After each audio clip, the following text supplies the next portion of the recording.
Thank you, Tom.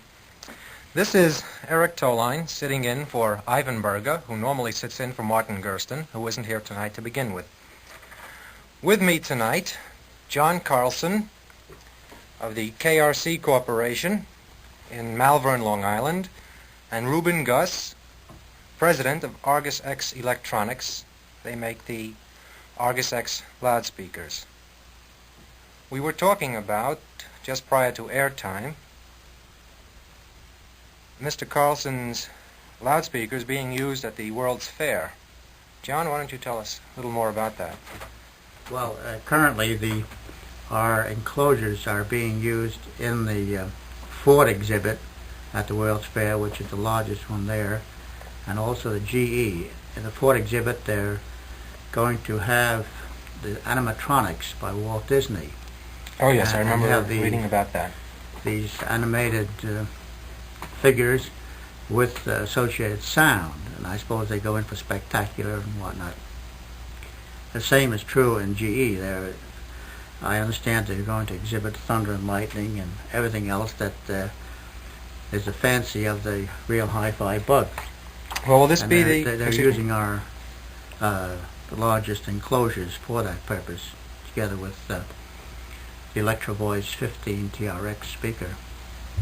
Well, will this be the type of coverage that you have here in your brochure, the ceiling mount?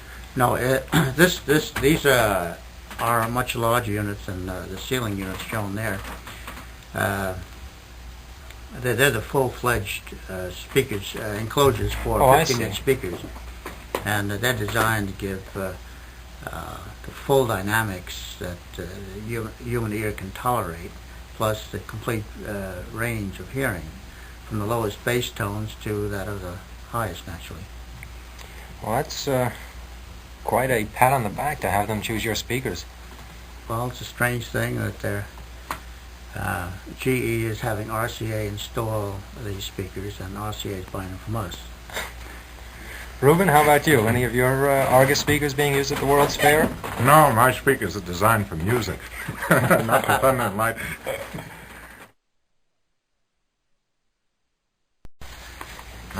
John, a question had arisen before about the Karlson enclosures. Someone had asked about an explanation of the Karlson enclosure. I myself would be interested in hearing about it. Well, the Karlson enclosure was designed primarily to overcome a basic difficulty in the reproduction of sound with loudspeakers.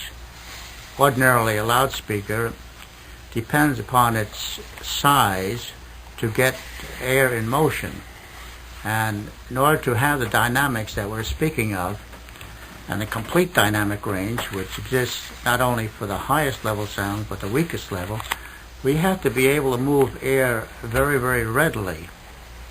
And in order to do that, you have to have not just an ordinary speaker radiating to air, because it's very, very inefficient in doing so.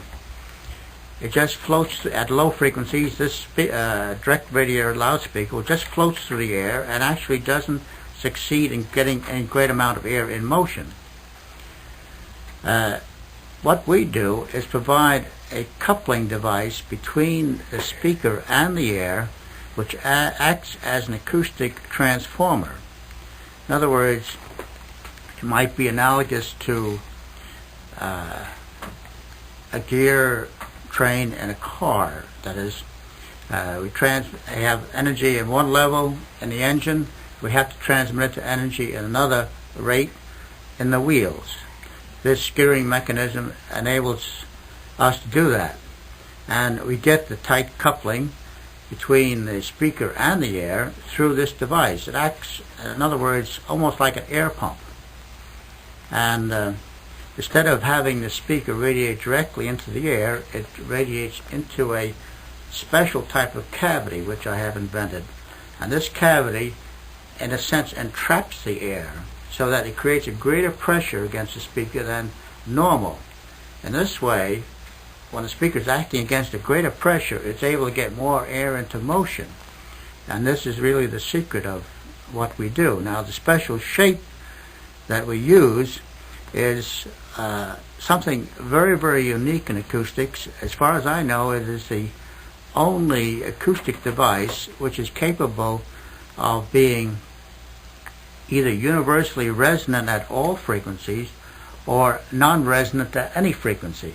It's a true transformer. It's like a politician. I might say that. But it is capable, in other words, of taking the energy from the speaker in a much more efficient manner than ordinarily. The average speaker might have about 5% efficiency. Some might be as low as 1%.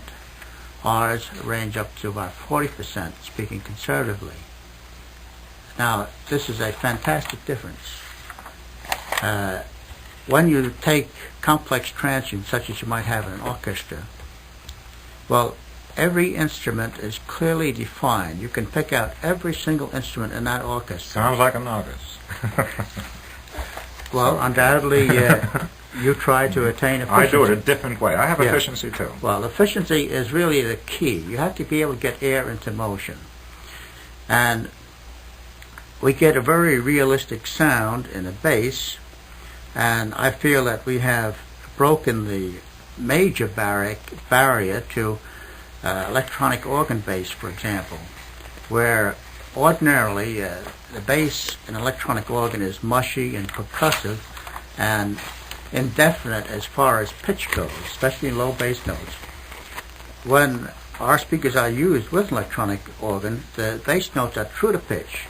The electronic organ then becomes useful with a full complement of orchestral instruments or choral arrangements and so on. Notoriously, they have been left out of standard or authentic musical renditions because of their inability to get that accurate pitch in the low bass notes.